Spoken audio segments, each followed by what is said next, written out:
Iris Mittenaere animatrice, je rends star de retour, Lio dans l'impasse.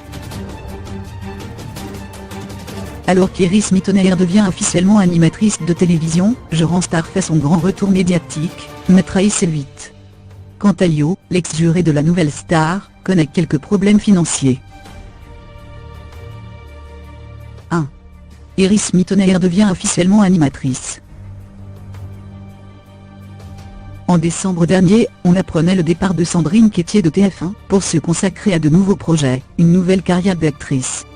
Comme révélé par Le Parisien, il y a quelques semaines et aujourd'hui officialisé par la Miss Univers, Iris Mittenaere devient la nouvelle co-animatrice de Ninja Warrior. 2. Je rends star fait son grand retour après 2 mois de silence. Pourtant chroniqueur de C8 dans Les Terriens du Dimanche, émission qu'il a momentanément quittée à la suite du déclenchement du Je rends star gâte en janvier dernier, le blogueur spécialiste de télé-réalité Je rends star sera l'invité exceptionnel de Yann Barthès sur TMC dans Quotidien. Une trahison envers C8 synonyme de rupture? 3.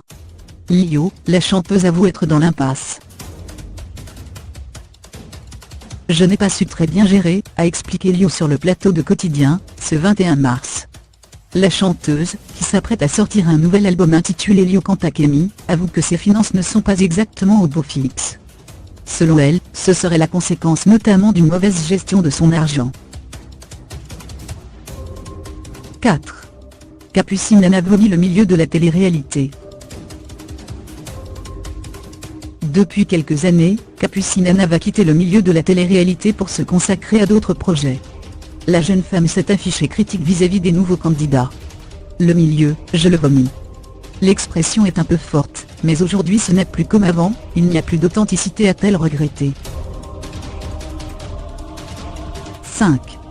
Tom Sisley fracasse envoyé spécial. Le comédien et humoriste Tom Sisley réagit vivement à un reportage qu'Envoyé spécial s'apprête à diffuser ce 22 mars 2018 à 21 h, sur l'affaire des plagiats d'humoristes.